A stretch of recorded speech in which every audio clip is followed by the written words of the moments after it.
Welcome back, Night Dwellers. Tonight's tale is not for the faint of heart. Turn down the lights, settle in somewhere safe, and prepare yourself. And if you haven't already, subscribe and let us know where and when you're watching from before the shadows get too close. The first thing you need to know about St. Erasmus Hospital is that no one goes down Hall B anymore. The wing's been closed for years. Budget cuts, or asbestos, or some vague story about electrical failures that nobody ever really clarified. The lights flicker, the tiles are cracked, and sometimes the air smells like something just finished burning. Even the janitors avoid it. But if you work the night shift like I do, and you forget to bring your own snacks, there's only one vending machine in the building that still takes cash. It's at the end of Hall B. I only used it once. It was a slow night, stormy, quiet, the kind of shift where time stops moving. Around 2 a.m., I realized I hadn't eaten since noon. I checked the break room, empty. The cafe had closed hours ago. My stomach was making noises loud enough to be unprofessional. So I made a stupid decision. I grabbed a handful of change and headed for Hall B. The rest of the hospital has that sterile hum, a kind of mechanical white noise of life-supporting machines and exhausted breathing. But Hall B was silent. No power hum, no buzz, just the sound of my shoes on cracked linoleum. And the lights, God, the lights. Some of them worked, some didn't. One flickered rhythmically like it was keeping time. I passed empty rooms filled with broken gurneys, peeled wallpaper, and wheelchairs pointed at blank walls. At the end of the hall, the vending machine glowed. It shouldn't have. There was no power in that wing, no electricity. And yet the machine buzzed softly, lights on, humming contentedly like it had been waiting for me. I stepped up to it. It looked old, older than I remembered. The branding was off. There were no logos, just rows of snacks behind thick, wavy glass. But the snacks weren't quite right. Some were familiar, bags of chips, candy bars. But the labels were just slightly wrong. Peppy instead of Pepsi. Trick Cat instead of Kit Kat. And others had no labels at all, just plain plastic wrappers with something dark and wet pressed against the inside. I was starving. I convinced myself it was a prank, or maybe the lighting was messing with my eyes. I inserted $1. The machine clunked happily. I pressed B4, what looked like a bag of peanuts. There was a brief pause, then a strange sound like something dragging across metal. The bag dropped. It didn't look like peanuts. It looked like teeth. Small. Human. Still bloody. I blinked. They were peanuts again. Perfectly normal. Sealed in plastic.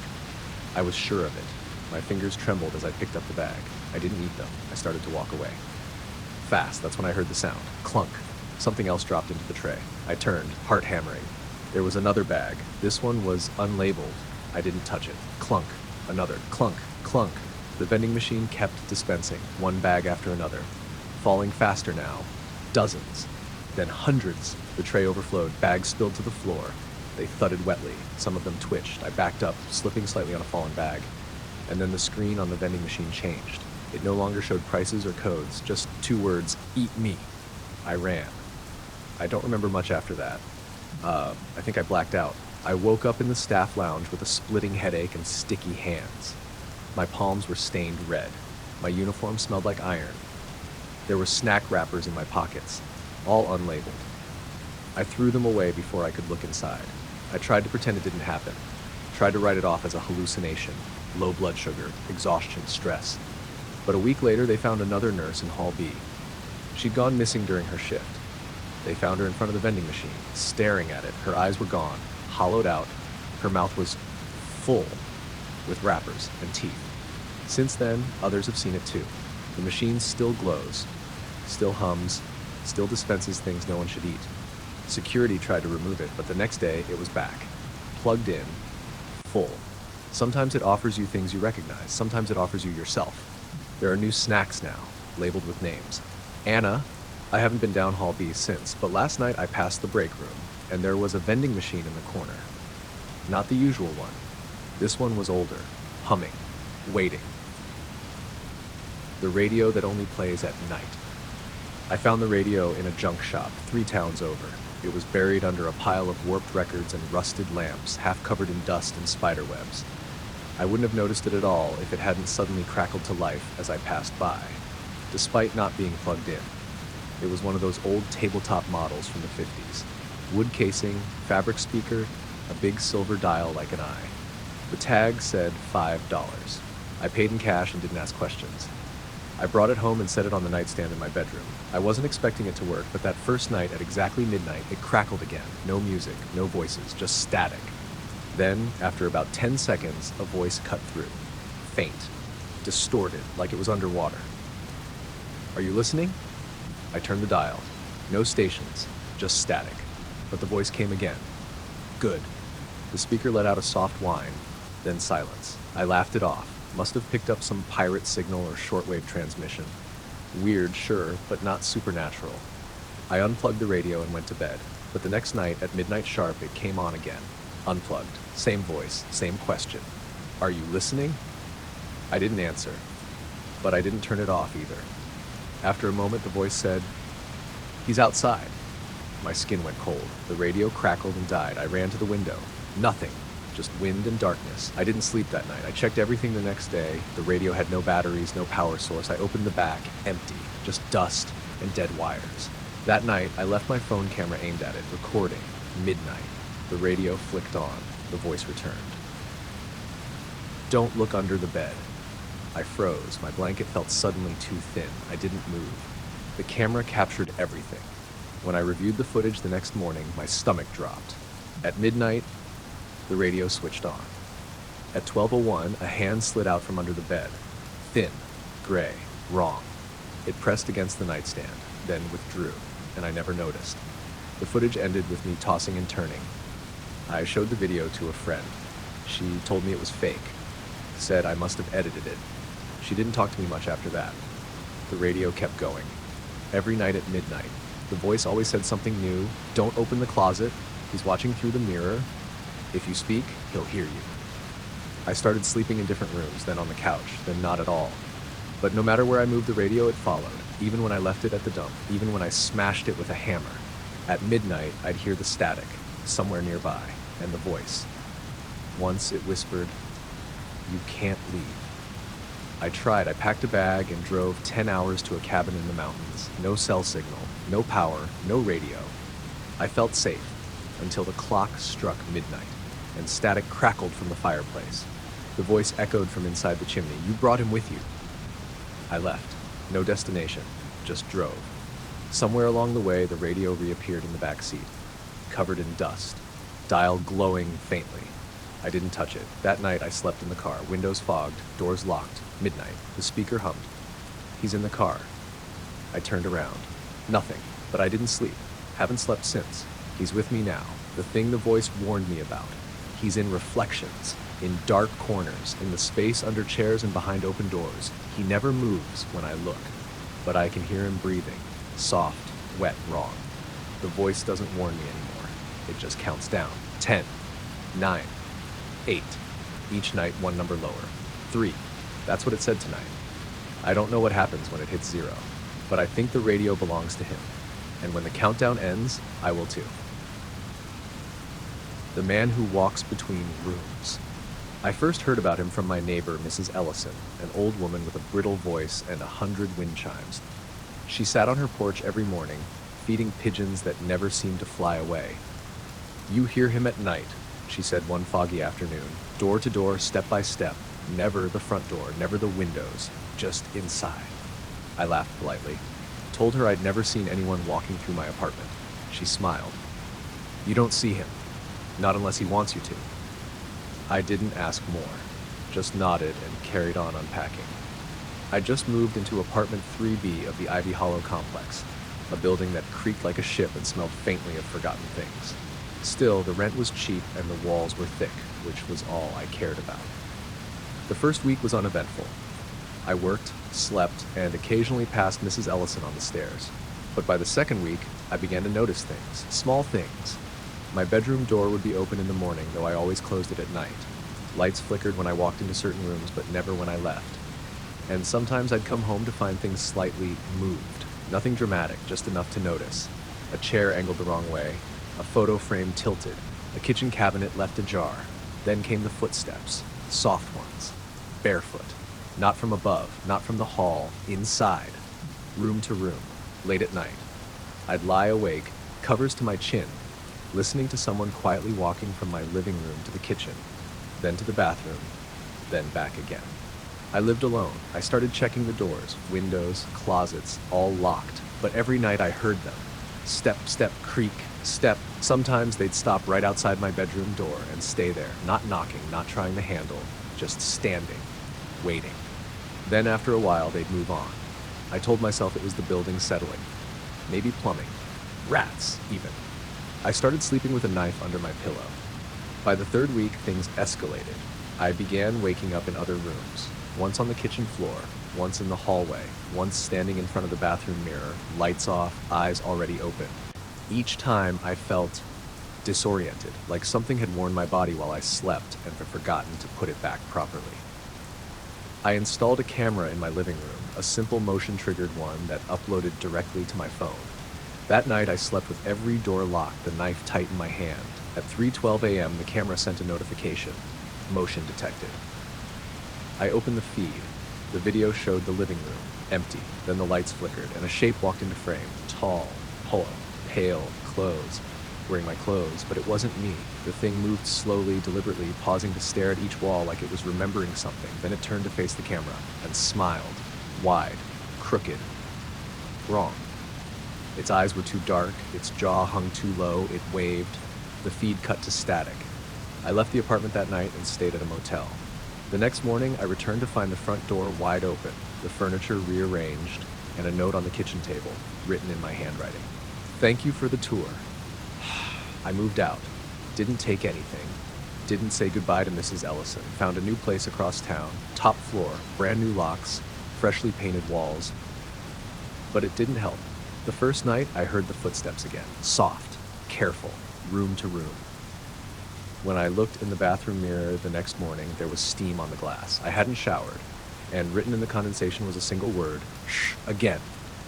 I called the landlord, asked if anyone had access. He said no. I installed more cameras. They all caught the same thing. At 3:12 a.m., a man would appear. Always walking, always moving, always between rooms, never entering, never leaving, just walking. And over time, he started to change. His clothes no longer matched mine. His skin grew looser, paler. His smile stretched wider. Once I caught him whispering to the camera. No sound, just lips moving. I played it back again and again until I could read it. You're almost ready. I stopped sleeping. Stopped eating much. Every time I blinked too long, I saw him behind my eyes, walking slowly through my apartment, head tilted, dragging his fingers along the walls. Sometimes I'd find handprints on the drywall, even on the ceiling. Last night I tried to leave, packed a bag, booked a flight. I made it as far as the front door before I felt it. Something behind me, breathing, warm air on my neck. I turned slowly. He stood in the hallway. Not a camera, not a recording. Him, here, inches from me, smiling. He raised a hand and touched my forehead with one long shaking finger and whispered, "It's your turn." Everything went dark. I woke up this morning in my bed. But the room is wrong, too small. Walls too close, no windows, and the door leads to another room that looks almost the same, and the next one after that, and the next.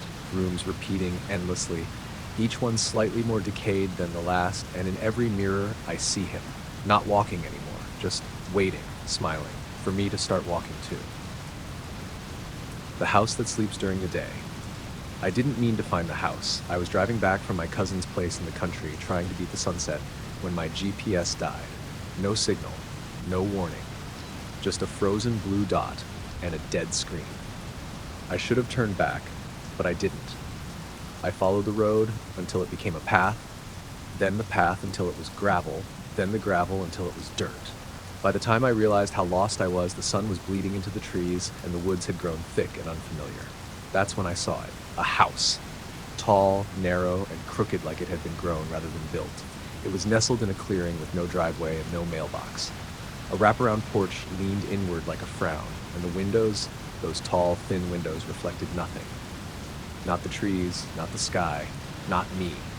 I pulled over, knocked on the door. No answer. I checked my phone again. Still dead. My car battery light blinked once, then dimmed. Something about the air around the house felt muffled. Like all the sound had been pressed flat, even the birds had gone quiet. But I had no other choice. The door opened on the third knock. It hadn't been locked. The air inside was stale, Dry, it smelled like old fabric and older secrets. Hello? No answer. I stepped in. The interior was darker than it should have been, given the light outside. Thick curtains covered every window. The floorboards were soft underfoot, like they'd grown used to being undisturbed. I told myself I'd just borrow the landline, charge my phone, be out in 10 minutes. But there was no landline, no power sockets, no light switches. The walls were covered in faded wallpaper that pulsed slightly when I walked past, like a throat swallowing. I should have left right then. Instead, I opened a door. It led to a long hallway, dimly lit by oil lamps that flickered but gave off no heat. At the end of the hall was a spiral staircase. I took one step onto it, and the front door slammed shut behind me. Hard, I ran back. The door was gone, not locked, not stuck. Just gone. In its place was another hallway. That's when I realized the house was changing, breathing, dreaming. I walked for what felt like hours. The house rearranged itself around me, endless loops of rooms that didn't quite match. A nursery with furniture too large for any child. A library with books written in no language I could recognize. A kitchen with a table still set for dinner, food on the plates untouched and rotting. And in every room, a clock. All stopped, all showing the same time. I started to hear things. Footsteps behind me, always just out of sync with mine. A woman's voice singing a lullaby with no words. Once, I passed a mirror and saw a version of myself smiling back. Only I wasn't smiling. He winked and vanished. I screamed for help, pounded on the walls. The house didn't care. Eventually, I found a bedroom. The bed was massive and old. The sheets were covered in dust. I collapsed onto it, more from exhaustion than logic. That was the first time I saw it. In the corner of the ceiling, where two shadows met, something uncurled. Long limbs, too many fingers, a face without a mouth, just rows of eyes blinking out of sync. It didn't move, just watched. I passed out anyway. When I woke, the house was brighter, the windows were open, the front door was back. I bolted through it and didn't stop running until I reached my car. The GPS worked, the phone had signal, everything was normal, except the road I drove in on was gone, replaced by open field. I drove straight to the nearest gas station and begged the attendant to tell me where I was. He just stared at me. "You saw the house?" he asked. I nodded. His face darkened. "You're lucky it was daytime." "What do you mean?" "The house sleeps during the day," he said. "It dreams at night. If it notices you, you don't leave." I asked him where it was on the map. He shook his head. "It won't be there. Not until it wants to be." I went home, showered, burned my clothes. I told myself it was over. Then, 3 nights later, I woke up at 3:33 a.m. Every clock in my apartment, my phone, my microwave, my wall clock, showed the same time, and my bedroom door was open. I always close it. I stepped out into the hallway. It was longer than it should have been. The walls looked darker, softer, breathing. At the end of the hall was a staircase I didn't have, spiraling down into nothing. From somewhere below, I heard a familiar lullaby with no words. The house had found me again. And this time, I don't think it's going to let me wake up. The last customer. I worked the overnight shift at a gas station off Highway 19. Middle of nowhere. One of those places you don't notice until you need it. We've got 2 pumps, flickering fluorescent lights, and a sad selection of microwave burritos that have been expired since at least 2019. Nights are quiet. Too quiet, usually. We're supposed to stay open 24/7, but after midnight, we almost never get customers. Maybe 1 or 2 truckers. Drifters, sometimes not even that. So when a car pulled up at 2:47 a.m., I looked on my phone in surprise. It was an old black sedan, paint peeling, windows tinted so dark I couldn't see inside. It rolled up to pump 2 and just sat there. No one got out. After a minute, I tapped the intercom. "Need help out there?" No response. Another minute passed. Then the pump activated. I checked the register. No card swipe, no cash. But the numbers began ticking up anyway. 3 gallons, 5, 8, until the pump read exactly 13.0 gallons. Then it stopped. Still no one had stepped out of the car. It just sat there. Engine off. Headlights off. I leaned over the counter, trying to get a better look, but the windows were too dark. I could barely make out the shape of the driver. Just a pale blur in the shadows. Then the store phone rang. I jumped. We rarely get calls, especially not that late. I picked it up. Static. Then a voice. Whispering. Too close. "He's inside." Click. The line went dead. I stared at the phone, heart thudding. When I looked back outside, the car was gone. I hadn't heard the engine, hadn't seen it move. Just gone. I shook it off, told myself it was a prank. A weird one, but people have strange senses of humor. Maybe some local teens messing around. I turned back to my phone. That's when I heard the chime. The door. Someone had come in. I looked up. A man stood in the middle of the store, staring at me. He was tall, very tall, dressed in a black coat that looked old, heavy wool. His skin was grayish, stretched tight over sharp cheekbones, eyes too wide, too bright, no eyebrows, no hair at all. And he was smiling. The kind of smile you try to return but can't. Not because you're rude, but because some primal part of your brain is screaming, don't. Good evening, he said in a voice that sounded like gravel and water. Hey, I replied, forcing casualness. Pump 2, right? He didn't answer. He turned slowly and began walking the aisles, not looking at anything, just moving, 1 foot at a time. I watched him circle the store. He never picked anything up, never stopped smiling, just walked. Eventually, he returned to the counter and placed something down. A single item, a pack of gum. 79 cents, I said.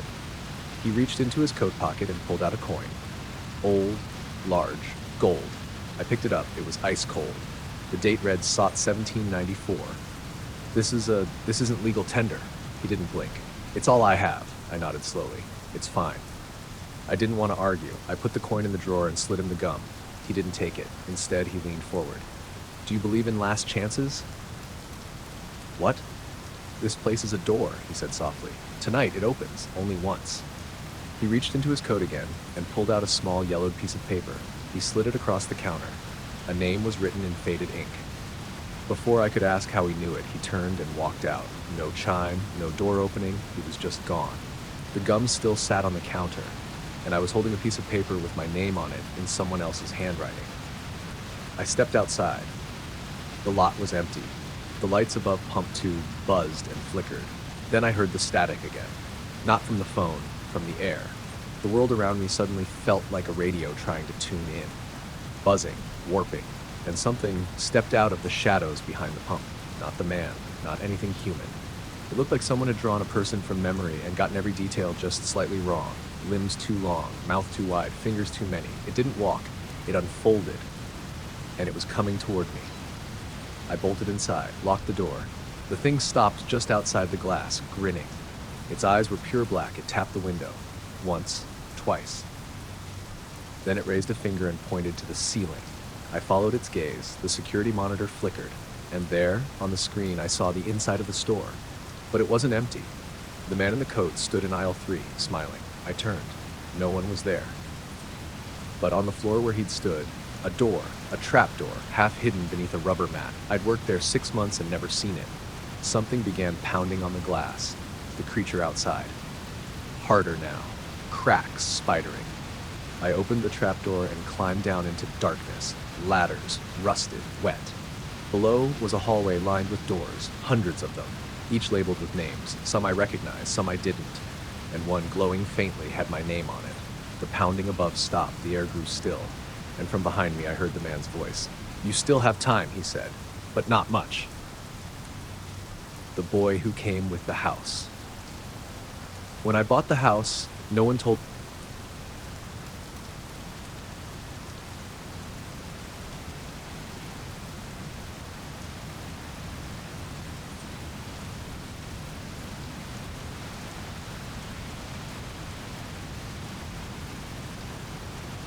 the face in the static. I bought the old TV at a yard sale for $20. It was one of those massive 1980s console models. Wood-paneled sides, big knobs, rabbit ears that barely stood straight. A relic, really.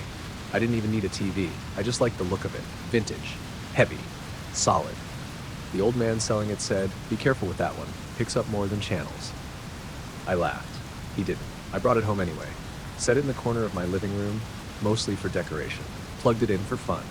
It buzzed like a beehive and lit up with a gray-blue glow, filling the room with static and white noise. No channels, just fuzz. I left it on while I cleaned up. That night, around midnight, the sound changed.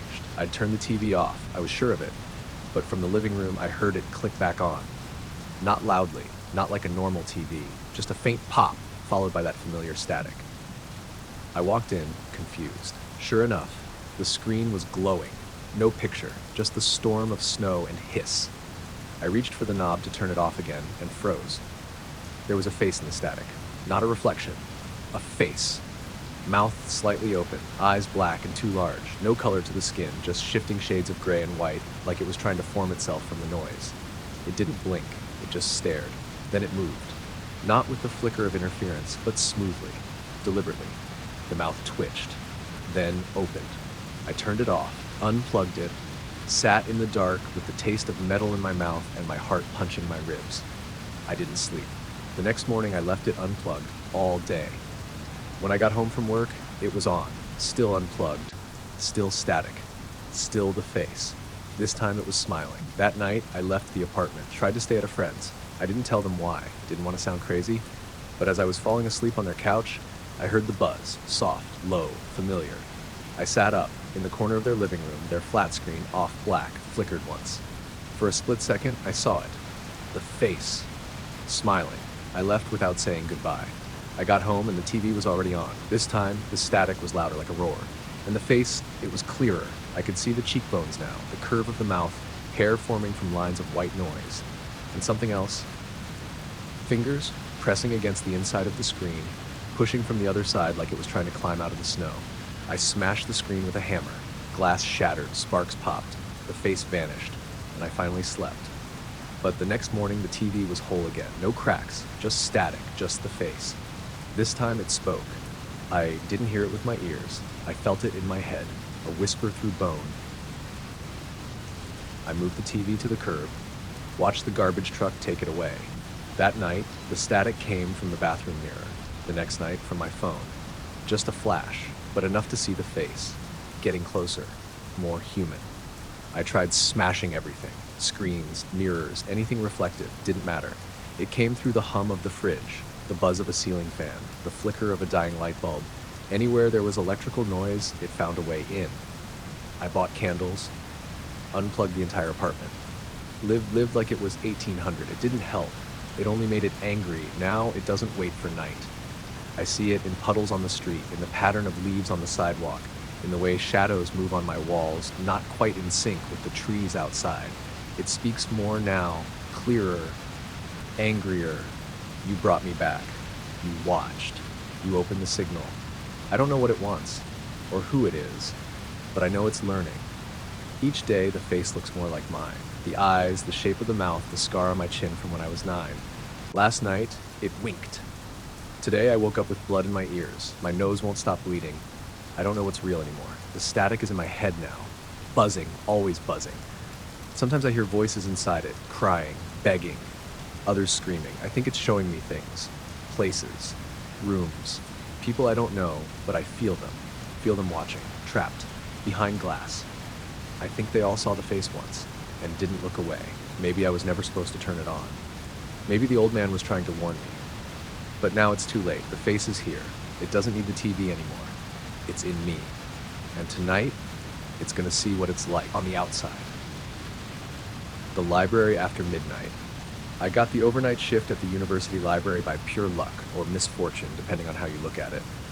I was broke, a graduate student drowning in thesis deadlines and instant noodles, and the job promised decent pay and quiet. Exactly what I thought I needed. The rules were simple.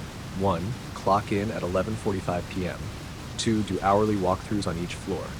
3, make sure no students are hiding in the reading rooms. 4, never go to the basement. That last rule was printed in bold, laminated on the break room fridge. Under no circumstance should staff enter the basement level after midnight. I laughed when I read it. Figured it was a prank or some long-standing university in-joke. The basement was where the restricted archives were kept, old books and records no one ever looked at. It was always locked anyway. The first few nights went by uneventfully. The library really was quiet. Almost too quiet. A massive 4-floor behemoth of shelves and shadows, with security lights that flickered and heating that wheezed through ancient vents. If you stood still long enough, the building sounded like it was breathing. Around my 5th night, I began to notice things. Books left open on tables that weren't there an hour before. Lights turning on in empty rooms. Whispers, faint and slow, coming from the stacks, just as I walked by. The cleaning crew didn't work the night shift. No other staff did either. It was just me. and the whispers.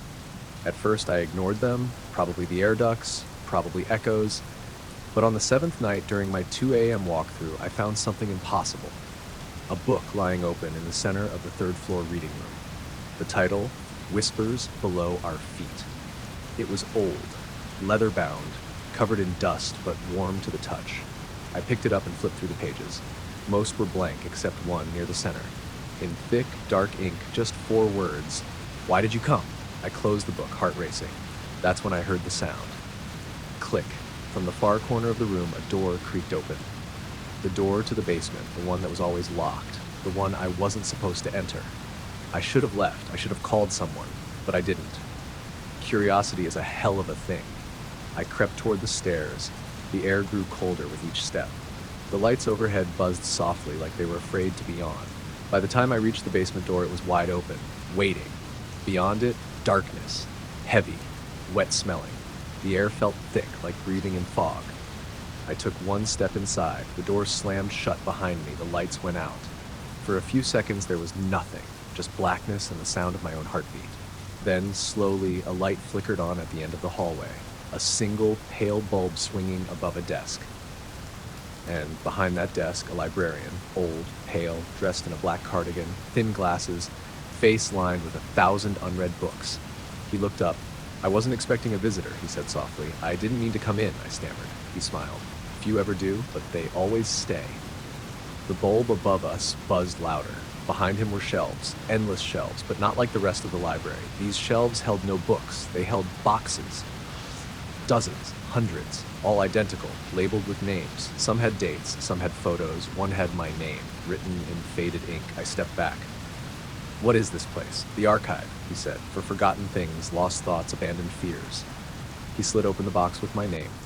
Inside were Polaroids, photos of me, sleeping, walking, sitting at the library desk, and one, taken from behind, of me standing here. Now, I dropped the photo. Let me go, he nodded. You're free to leave. But when I turned around, the door was gone. In its place, more shelves, more boxes, more whispering. I ran, twisting corridors, shadowy aisles, the air growing thicker, the lights flickering, then vanishing entirely. Behind me, I heard the librarian's voice. It remembers you now. I must have blacked out because I woke up in the break room. Lights normal. Time, 4:46 a.m. I thought it had been a dream until I checked the security feed. Every floor was blank except the basement. One frame, one still image of me. Standing at the librarian's desk, looking into the box with my name on it. That morning, I tried to quit, but there was no record of my employment. No paperwork, no clock-in data. No one had hired me. They said the overnight shift wasn't active anymore. Hadn't been for years. I checked my pockets. The Polaroid was still there. The one of me, standing in the basement. Only now, I wasn't alone in the photo. Behind me, a figure was watching from the shadows. The librarian, taller. Twisted, smiling with teeth too long. I left town. I don't go near libraries anymore. But sometimes when the lights go out, I hear pages turning, and a voice whispering, "It remembers you still."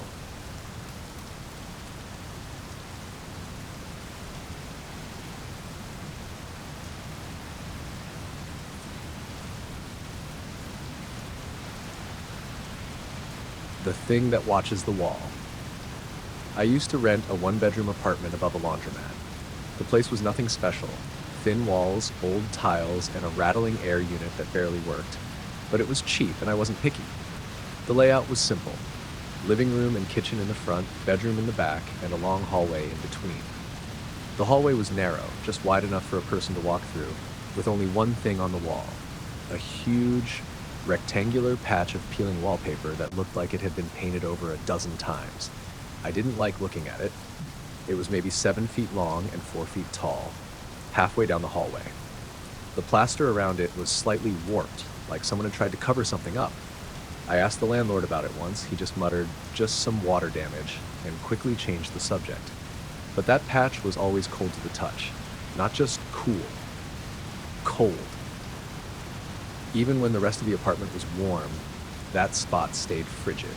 I used to hold my hand over it and feel the air shift. At first, I thought I was imagining it. Drafts in old buildings weren't uncommon. But then I started seeing the handprints. One night, coming back from work, I passed the hallway and noticed something faint under the paint.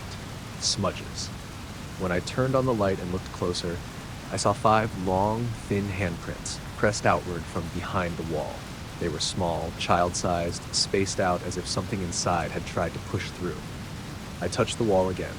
Still cold, still watching me. I painted over the patch the next day. 3 layers, thick strokes. The handprints came back by nightfall. This time there were 6. I stopped sleeping in my bedroom, moved the mattress to the living room, left the hallway lights on all night, but the prints kept multiplying. Each morning, more appeared, pressed from within. Some were streaked, like fingernails dragging. Some were higher up, as though whatever was inside was climbing. Then the noises began, soft tapping from behind the wall, first just a few, then rhythmic, almost like a code, then scratching, then knocking, and then one night, a voice, faint, garbled. Let me out. I stood in the hallway, shaking, flashlight in hand, staring at the wall as the voice came again, louder, this time more desperate. It's dark in here.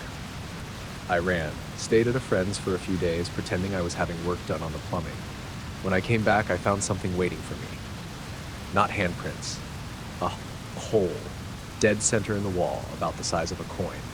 And from the other side, a single unblinking eye stared out. Too large, too round, yellow-white with a pupil like a slit. It blinked once. I left again. Called the landlord from a hotel room. He didn't answer. The number was disconnected. I searched public records. There was no owner listed for the building, just an old company name that hadn't filed taxes in over a decade. The laundromat downstairs was closed. Empty. Dusty machines and broken signs. It hadn't been open in years, even though I swore I'd heard it running when I moved in. I went back one final time, to get my things, to leave forever. But when I walked into the hallway, the hole was larger, a face now pushing through. Gray skin stretched over 2 sharp bones, lips pulled back in a grin that never ended. Teeth like nails, no nose. It spoke. You've been watching me. I want to watch you back. The plaster cracked. The wall bulged. Something began crawling out. I grabbed my keys, ran into the living room, slammed the front door, but the hallway kept stretching, longer than it had any right to be. The living room grew further away. The walls rippled, handprints bursting outward in dozens, hundreds, dragging fingernails and slapping palms against the paint. And the thing crawled, not fast, slow, like it was enjoying this. I ran past it, back toward the bedroom, the window. I kicked it open, fell 3 stories into a dumpster, broke 2 ribs, but I lived. I never went back.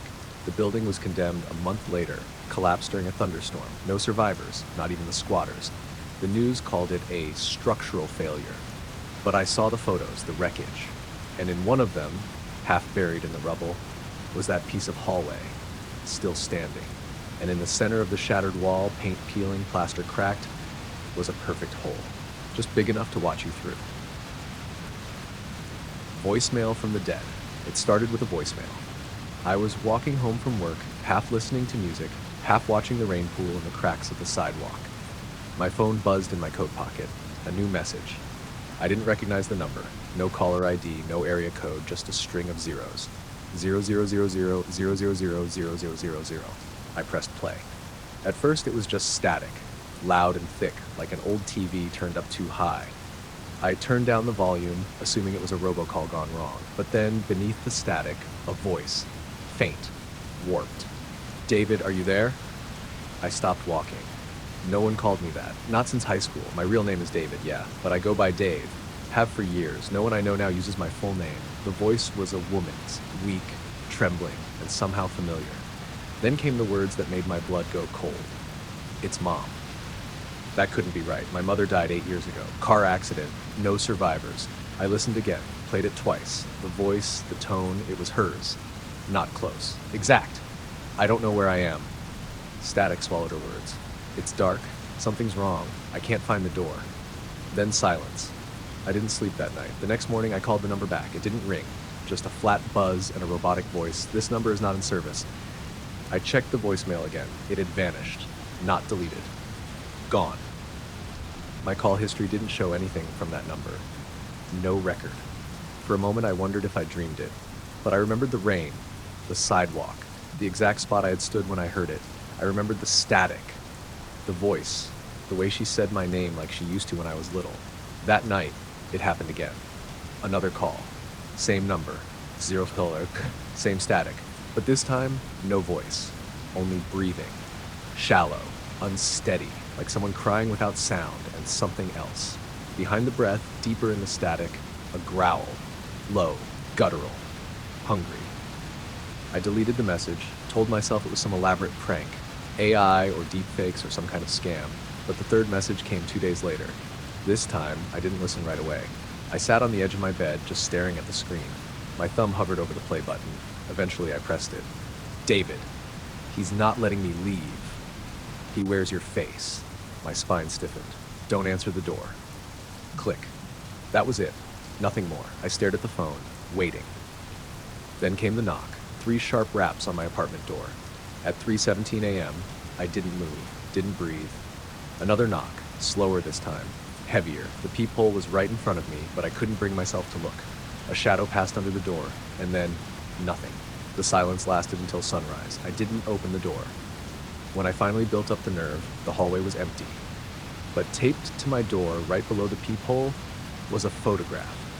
Black and white, slightly curled at the edges. It was of me, standing in the hallway, staring into the peephole. But I'd never posed for it. And in the photo, my eyes were missing. 2 dark holes where they should have been. I moved out the next day, threw everything into garbage bags and left town. No forwarding address, no goodbyes. I changed my number, got a new phone, no contacts, fresh start. The calls stopped for a while. Last night my phone buzzed, unknown number, then 0000000 no. My stomach dropped. I stared at it for a long time, then I turned the phone off, but the screen stayed on. Static bled through the speakers, and my mother's voice, now warped and wet, said, "You can't run from blood."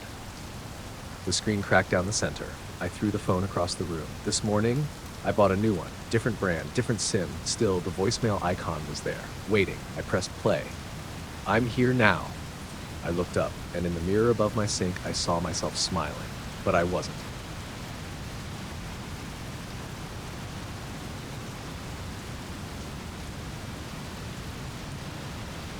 Room 313.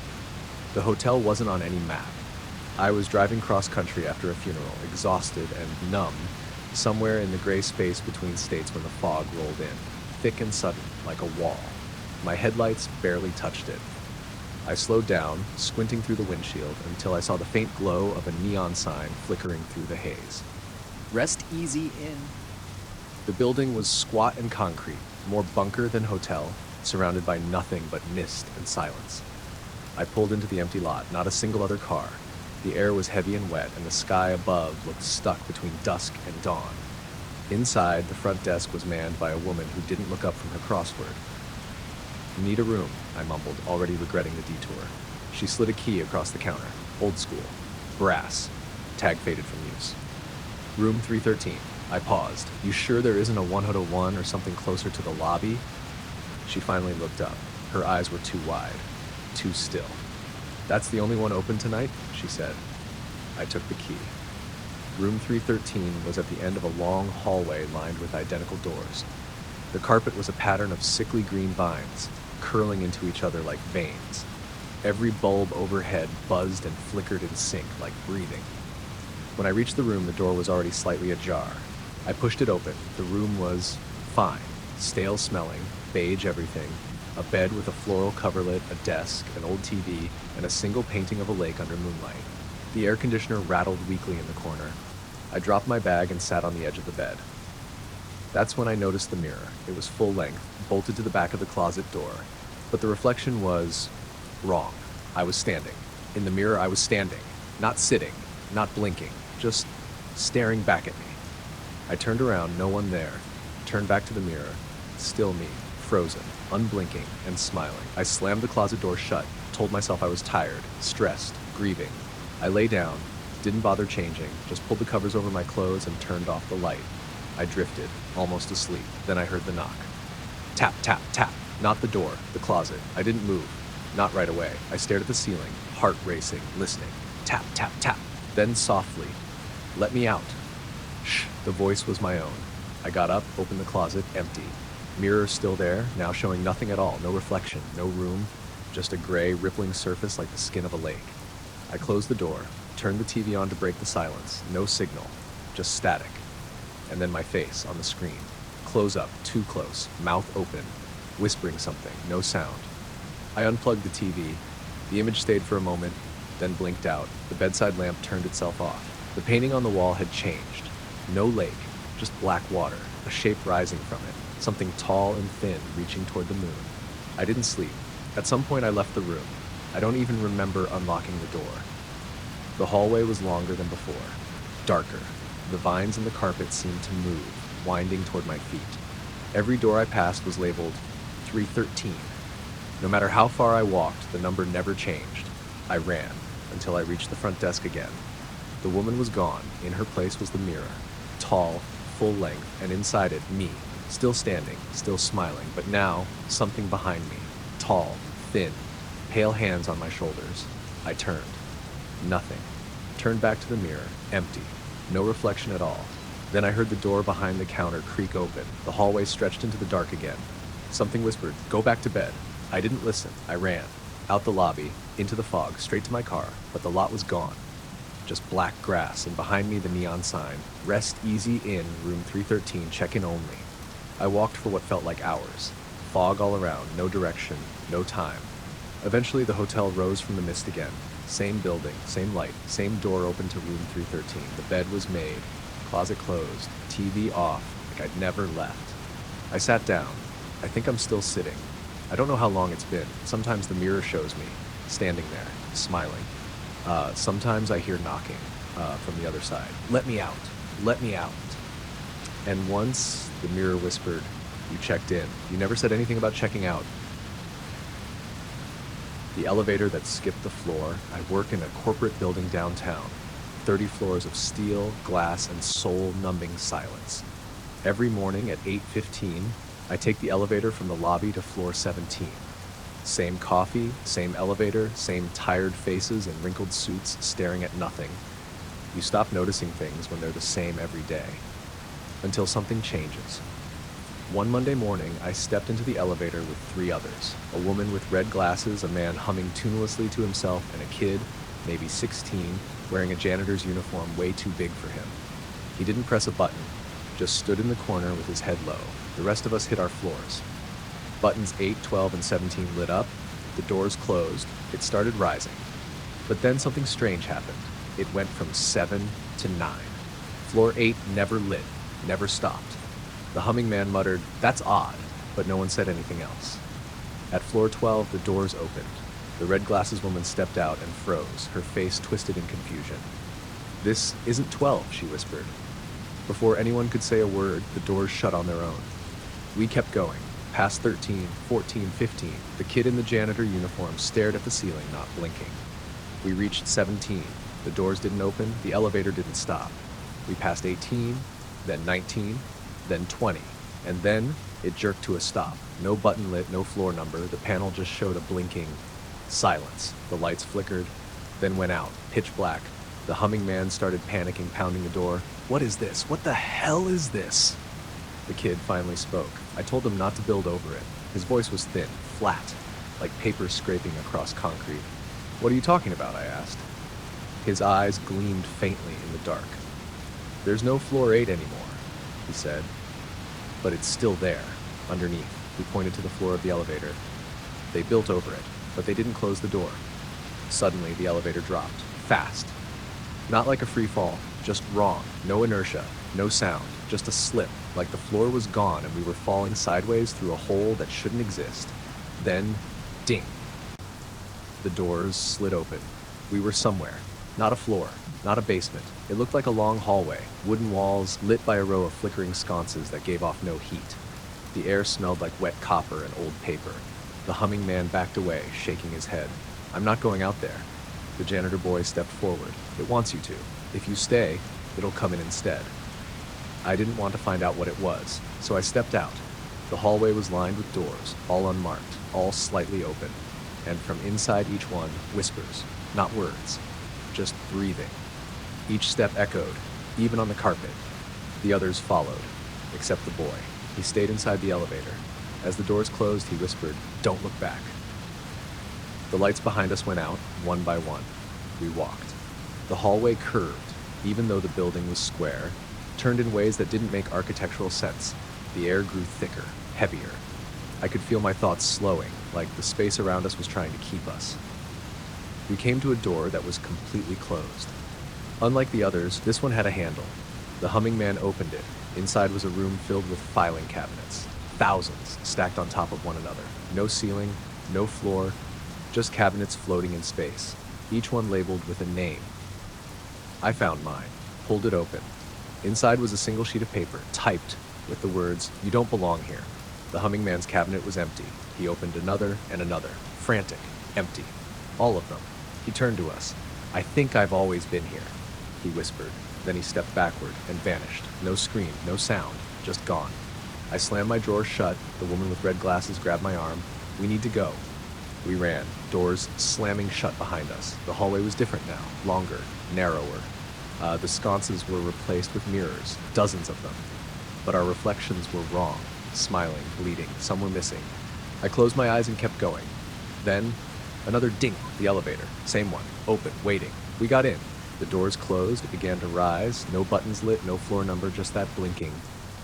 Then the janitor boy's voice came over the speaker. "You made it out, most don't." I pressed the speaker button. What was that place? "A space between," he said.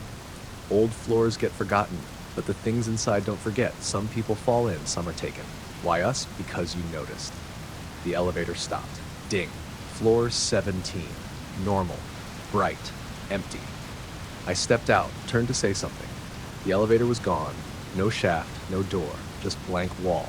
No one believes me, not the building manager, not the other workers. They say there's no janitor kid, no floor 8 ever existed, but sometimes, when I'm riding up alone, I hear humming, and the button for 8 lights up, all by itself. The clockmaker's house. There was an old house on the edge of town, just before the woods turned thick and the road gave up. It sat there like it was waiting, windows like eyes, shutters crooked, the whole structure leaning slightly forward as if listening for something. Everyone called it the clockmaker's house, though no one had seen the man himself in over 30 years. I only went in because of a dare. It was after midnight, cold enough to bite through our jackets, and my friends had gathered around a fire behind the old mill. The kind of night where shadows stretch long and the trees don't stop creaking. "You won't do it," Aaron said, grinning at me over the flames. "You'll get to the porch maybe and run like the rest of us." "I'll go inside," I said, with more confidence than I felt. "I'll bring something back." "A watch," they joked. "A gear. A photo." Something to prove I had gone beyond the porch, beyond the dusty foyer. They didn't follow me when I left the fire and crossed the brittle field that separated the house from the rest of town. The wind died the moment I stepped past the rusted fence. Everything got very still, like the world itself was holding its breath. The front door was already open, a crack. It didn't creak when I pushed it. The inside smelled like copper and old wood. Dust hung in the air, thick enough to taste. The foyer was choked with clocks. Grandfather clocks, Mantel clocks, pocket watches, cuckoo clocks. Hundreds of them crammed on every shelf mounted to every wall. Some were shattered, others pristine. All were silent, except one. A tiny brass watch on a velvet cushion in the center of the room. Its second hand moved with crisp, perfect ticks. I stepped toward it. The door slammed behind me. The clock started ticking. All of them. Loud, arrhythmic, overlapping.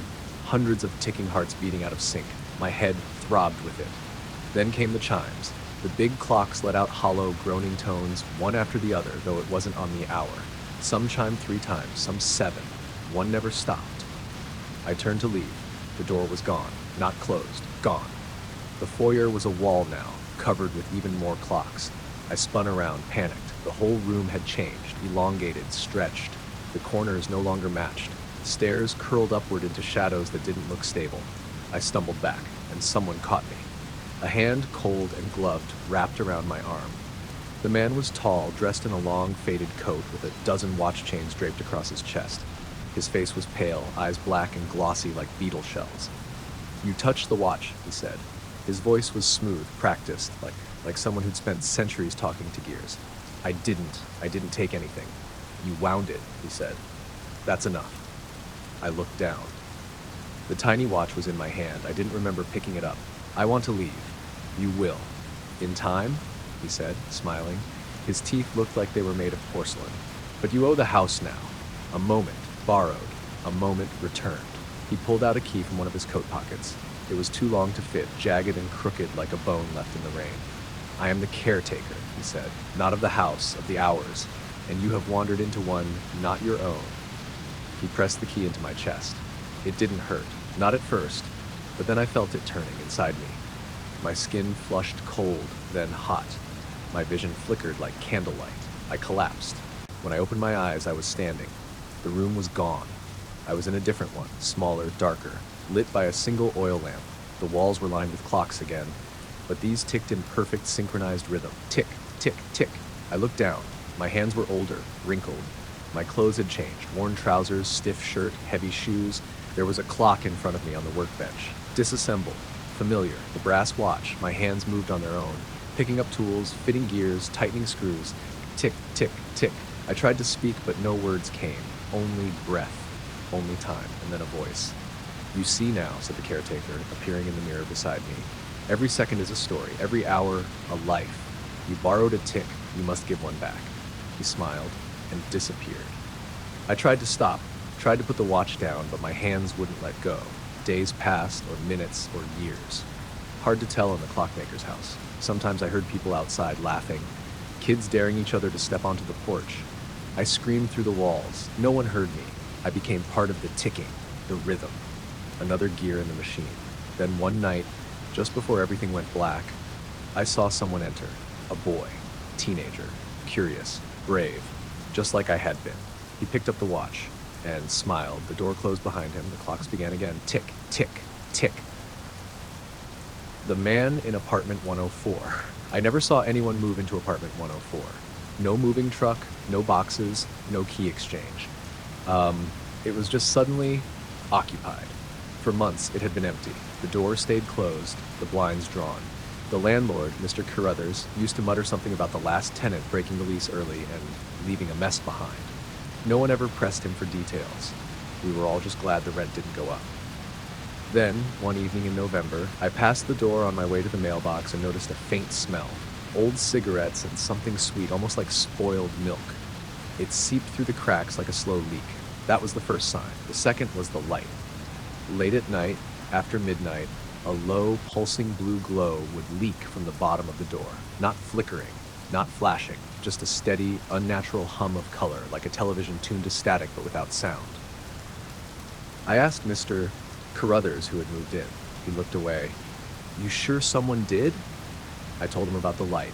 The power's been shut off in that unit for months, he said. Ain't no one living there.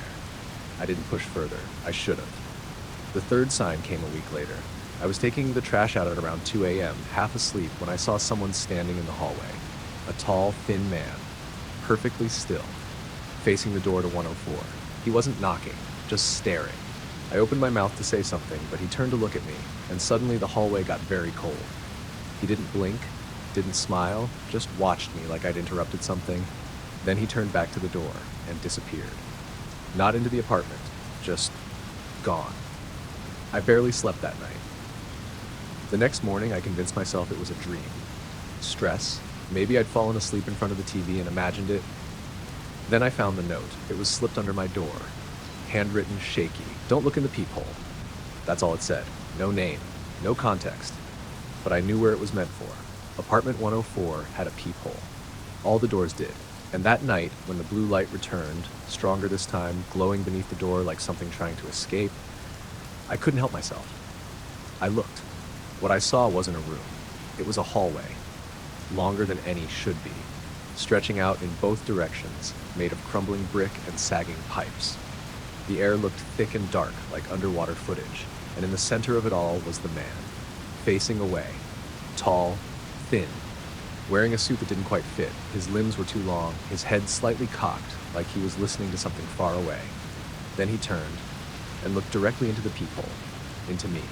His eyes weren't eyes, they were wounds, gaping holes that bled upward into his forehead, and still, somehow, he could see me. I stumbled back. The blue light snapped off. The hallway returned to silence. The next morning, I knocked on 104. Once, twice, No answer. The door was ice cold. I left another note beneath it. Who are you? I never got a reply. But that night I dreamed of the hallway. The brick was wet, breathing. The pipes hissed with steam. I walked for what felt like hours, always toward the same figure, the man. He waited at the end, his back to me. When I reached out, he turned and whispered in a voice that scraped like metal. You looked. I woke up gasping, my sheets soaked with sweat. My phone buzzed, a voicemail, no number, just static, and beneath it, faint and distant, someone crying. I called Mr. Carruthers again. Told him I needed to know who lived in 104. He sighed, long and heavy. No one lives there, son. Not anymore. What does that mean? The last guy was like you, curious, heard things, saw things, said he saw a man in the peephole one night, went in there, and he never came back out. I didn't respond. Mr. Carruthers continued. When I opened the place up, it was empty, like not moved out empty, erased, like the apartment didn't exist anymore, just a wall. I plastered it over, thought that'd be the end of it. It's not. No, he whispered. I guess it ain't. That night, I heard knocking, not at my door. From inside my walls, it moved slowly. From the kitchen to the hallway, from the hallway to the living room, like something crawling just behind the drywall. I didn't sleep. The next morning, apartment 104's door was open. The blue light was gone, just blackness. No floor, no sound, just a hallway where there should have been a room. The same one I saw through the peephole. I stood there for a long time, waiting for the man to appear. He never did. Only a voice. You looked. So now you see. The door slammed shut. The blue light returned, and the peephole? It's watching me now from inside my apartment. Every time I close my eyes, I see the hallway stretching farther, the man standing closer, and each night, the knocking grows louder. One day I'll answer it, and when I do, I know I won't come back. The forest that finds you. There is a place in the woods that wasn't there last week. At least, I don't think it was. I hike the same trail every Saturday morning, always the Pine Loop, a 7-mile path through the state forest behind my neighborhood. I know every bend, every clearing, every twisted route that's tripped me up at least once. I know where the light breaks through the trees, where the squirrels get too bold, and where the old wooden mile markers have faded to blank gray planks. So when I passed mile marker 4 last Saturday and saw a new path, I stopped. It split off to the left. A narrow trail I swear hadn't been there before, framed by 2 tall, dead trees with bark like burned paper. No footprints, no tire tracks, just a smooth dirt path leading into shadows, and a wooden sign nailed to one tree. Carved in big rough letters, no way back. I stared at it for a while, long enough that the morning sun shifted above me.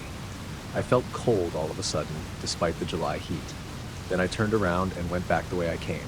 But the next Saturday, the trail was still there. Same trees, same sign. Only now, the dirt path looked more worn, like something or someone had used it. That was the day I made the mistake of going in. It wasn't a long trail, maybe a mile, tops. It curved a lot, with thick brush on either side, and the deeper I went, the quieter it got. The usual forest sounds, birds, insects, wind in the leaves, all faded like someone was slowly turning the volume down. I stopped to check my phone. No signal, not even one bar.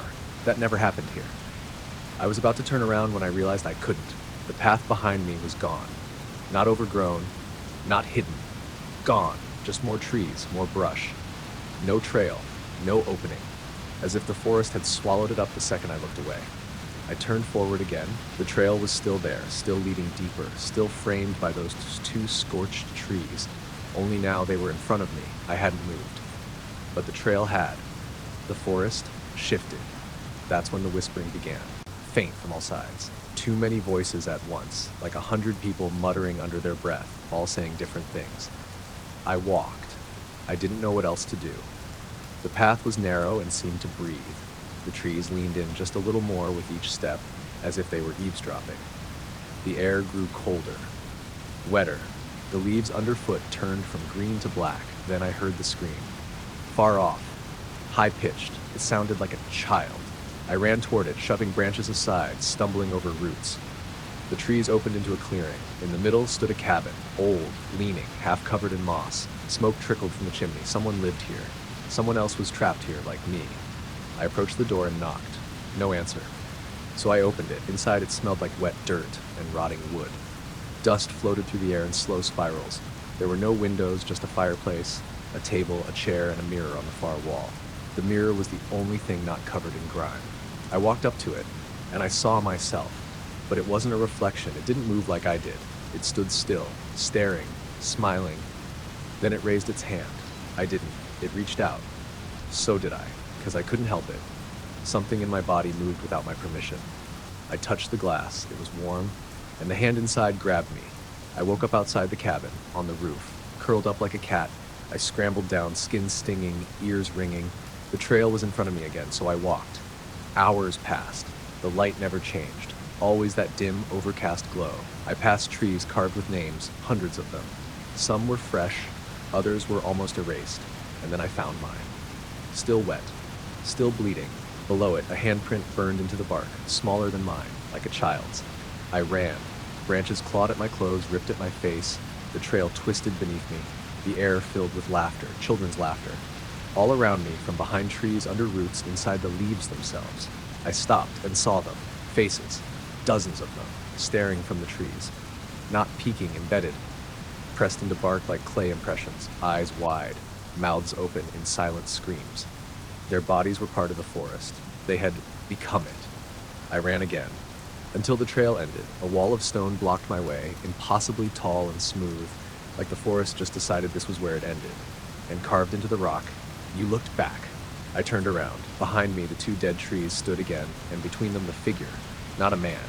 Not anymore. Long limbs, hollow eyes, a mouth that stretched too far, and in its hand, it held my phone. It raised a finger to where its lips should be, and whispered, "No way back." Then everything went black. I woke up this morning in my bed, shoes muddy, clothes torn, fingers full of splinters. No one remembers I was gone. But I remember. The trail is still there. I drive past the forest now every day, but I never go near it. The dirt path is wider now, and sometimes I see people standing at its edge, looking in, like it's calling to them, like it called to me. And all I can do is whisper, "Don't look back.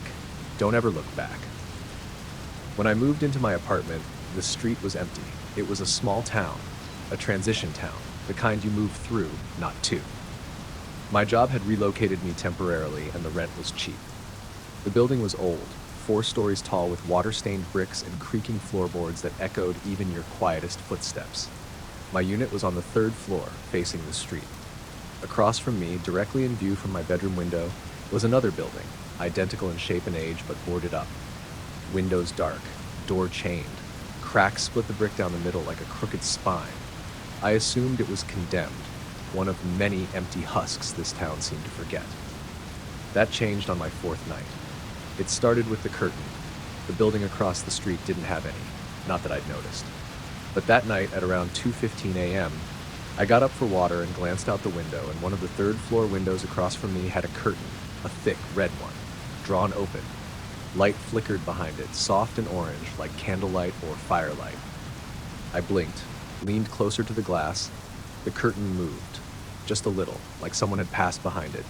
I stared for a full 5 minutes, then the light went out, and the window returned to black. The next morning, I told myself it was a dream. Maybe a trick of moonlight. Maybe someone had broken in to squat for the night, but I couldn't stop looking. Every night after that, I left the bedroom light off and watched. And every night at 2:15, the curtain opened, and someone stood behind it. I say someone because there was always a silhouette, a figure, still unmoving, tall, always the same height, same shape, but it never did anything else, never waved, never looked out, just stood there, watching. Eventually, I started waving. On the 7th night, I raised my hand and gave a cautious little wave, like you do when you're not sure if you've been noticed. The figure didn't react, but the curtain twitched. The next morning, I found a note taped to my window. On the inside, "I live alone." It was a piece of yellow paper, lined, torn from a notebook, written in shaky block letters, "You shouldn't wave." I locked every door and window, called the landlord, no answer, called the police. They came, walked through the apartment, said everything looked fine, no sign of entry, no evidence of anyone being there. I asked them to check the building across the street. They frowned. "What building?" I pointed through the window. "That one," I said. "With the red curtain, the figure, right there." They looked out and blinked. There's nothing there. They left shortly after. I stared across the street and realized they were right. The building was gone.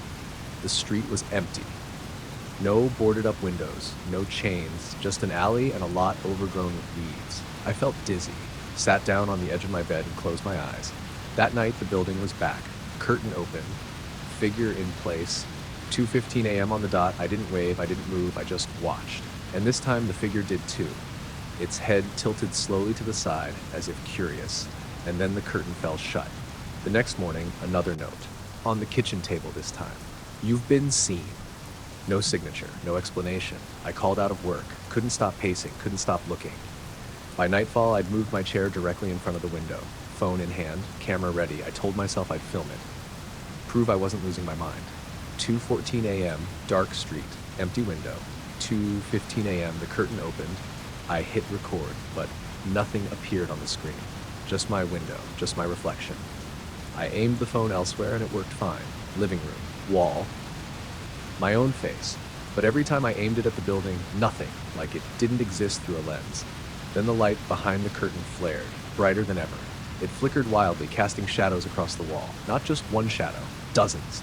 Figures moving, twisting, crawling over each other like insects in a jar. And then the light went out. The curtain closed. Silence. I stood frozen, then turned to go to bed, and the figure was in my window, reflected, standing behind me. I spun around, empty room, but the reflection remained. Not me, not anymore. It tilted its head, just like the one across the street had, then smiled. That was 2 nights ago. Now the reflection never leaves. I avoid mirrors, windows, shiny metal, my own phone screen. It's always there, staring out, waiting, and sometimes, just sometimes, I catch it mouthing something. Words I can't hear, but I'm starting to understand. Tonight's 2:15. I don't think the building will be across the street anymore. I think it's here now. And I think I know what the reflection's trying to say. It's not a threat. It's a warning. You live here now. Voices in the vent. The first time I heard the voices, I thought it was my neighbor's TV. Thin walls, old apartment complex, nothing unusual. But the second night, when I heard them again, I realized they weren't coming from next door. They were coming from inside the vent. It started around 2:30 a.m. I was lying in bed, half awake, staring at the cracked ceiling when I heard it. Whispers, soft, murmuring. Impossible to make out, but definitely there. I sat up, listening, thinking maybe it was the wind pushing through the ducts. Then one of the whispers laughed. Not a normal laugh. It was low, bubbling, like someone trying to cough and chuckle at the same time. Then another voice joined in. Then a third, all of them speaking at once. Not yelling, conversing. I got up and knelt beside the vent in the bedroom wall. Just a regular metal grate, dusty, with slats angled downward. I leaned close, and the voices stopped. Dead silent. I waited 30 seconds. A minute. Then one voice whispered directly into my ear, "He hears us." I fell backwards so hard I hit the nightstand. Lamp shattered. My phone clattered to the floor. The vent was silent again. I didn't sleep. The next morning, I called the landlord, said I thought there were animals or people in the ventilation system. He laughed it off. "Old building," he said. "Things creak, pipes rattle, air moans through the ducts. It's like a song. You'll get used to it." I heard voices. "You'll get used to it," he repeated and hung up. That night, I sealed the vent with duct tape and a heavy towel. The voices came anyway. This time they were inside the walls, right behind my headboard. Closer. I put in earplugs, turned up white noise on my phone, and tried to drown them out. It didn't help, because the voices weren't just whispering anymore. They were saying my name. James. "James, are you awake? We have a message for you," I shouted, banged on the wall. Nothing stopped them. Then one voice rose above the rest, calmer, clearer, male, almost kind. "We live where the air goes, James. We live where no one sees. We were here before you. We'll be here after." I ripped the towel off the vent. The voices stopped. I stared into the slats. Darkness, but something moved. Just behind the first bend in the ductwork, something shifted, slow, smooth, like skin sliding against metal. I could smell it, rotting leaves, wet stone, and something sweet underneath, like old perfume. I didn't sleep that night either. By the third day, I was losing it. I bought a screwdriver and took the vent cover off, shoved my phone inside and recorded a video, turning the flashlight on. It captured about 12 feet of empty duct before the light flickered and a face filled the screen. Pale, eyeless, wide mouth stretched in a grin. It opened too far and whispered, "We're coming out." I dropped the phone. It bounced once, clanged into the vent, and vanished down the shaft. Gone. I moved out the next morning. Left everything. Found a sublet across town. Concrete walls, no vents in the bedroom. I didn't tell the landlord. I didn't care about losing the deposit. I just wanted out. But the new place isn't quiet either. Last night, as I was falling asleep, the faucet in the bathroom started dripping. I got up to turn it off and heard something behind the bathroom mirror. A whisper. "Nice new place, James." They're still with me. I don't think it was just the vents. I think they're everywhere the air goes. And now they know my name. Shh. Room for rent. I found the listing on a local forum that hadn't been active in years. Room for rent. $200 a month. Private bathroom. Quiet house. No pets. No parties. Must not enter basement. It sounded sketchy, sure, but I was desperate. My last roommate skipped out on rent, my savings were gone, and every apartment in the city had tripled in price overnight. So when I saw that low number, $200, I messaged the owner immediately. He replied 2 minutes later, "Come by tonight, 11 p.m., 44 Delmere Street." I hesitated. Who schedules a showing that late? But I agreed. I didn't have many choices left. When I pulled up to the address, the house looked normal, older than the others on the block, but clean. 2 stories, dark shutters, small porch with a single dim bulb over the door. I knocked once. The door opened without a sound. The man on the other side was tall, pale, dressed in black slacks and a turtleneck despite the summer heat. His hair was neatly parted, face expressionless. "You're early," he said. "That's good." He stepped aside and let me in. The house was still. That's the best word I can use for it. Not quiet, still, like sound didn't travel right. No creaking floorboards, no humming fridge, just the tick of a single wall clock in the hallway. He showed me the room upstairs. Small, but neat. Bed, dresser, tiny window. The private bathroom was clean. It smelled faintly of lavender and bleach. "You'll find the rules on the nightstand," he said. "Do not break them." I looked over. A handwritten note. 1. No pets. 2. No parties. 3. No overnight guests. 4. Don't enter the basement. 5. Never open your door if you hear knocking between 2 to 3 a.m. 6. If you hear footsteps outside your window, don't look. I laughed. He didn't. The rent is due in cash, first of the month, no exceptions. I moved in the next day. For the first week, everything was fine. The landlord, he never told me his name, was quiet, polite, and mostly kept to himself. I heard him moving around sometimes late at night, but never saw him leave. I stuck to the rules. No guests, no noise. I never went near the basement. Then, on the 8th night, I woke to the sound of knocking. Soft, repetitive. Saw 23 a.m. I sat up, heart thudding. The knocking came against, not at the front door, at my door. 3 taps, then silence, then again. I stayed completely still. Eventually, it stopped. In the morning, there was a smear of something dark under the door. It looked like blood, but when I wiped it up, it smelled like rust and flowers. I didn't mention it to the landlord. By the second week, I started noticing strange things. The hallway always seemed longer at night. The mirror in the bathroom reflected the room before I walked into it, like it was showing something slightly ahead of the present. And once, as I passed the basement door, I heard whispering. Not words. Just breath. Urgent. Close to the crack between the door and the frame. I slept with earplugs after that. Then came the footsteps. They started on a Tuesday. I woke up around 3 a.m., disoriented. The room was pitch black, even though I always left a lamp on. And outside my window, on the 2nd floor, I heard footsteps. Slow, deliberate. Crunch, crunch, like someone walking on gravel. I didn't look. I squeezed my eyes shut, pulled the blanket over my face, and waited until sunrise. When I finally checked, there were handprints on the outside of the glass. 5 fingers. Long. Thin. Too long. That morning, I confronted the landlord. "What's going on here?" I asked. "Why all the rules? Why the basement?" He just stared at me for a long moment and said, "This house is older than the town. It's not mine. I just tend it." "What does that mean?" "You've read the rules. Keep following them and you'll be safe." I wanted to move out. I packed half my things that day. But that night I made a mistake. I fell asleep with my headphones on. Missed the time. 2:57 a.m. Knocking, right at my door, and I opened it. Just a crack. just enough to see the hallway. But it wasn't the hallway. It was black, like the lights had gone out, except they hadn't.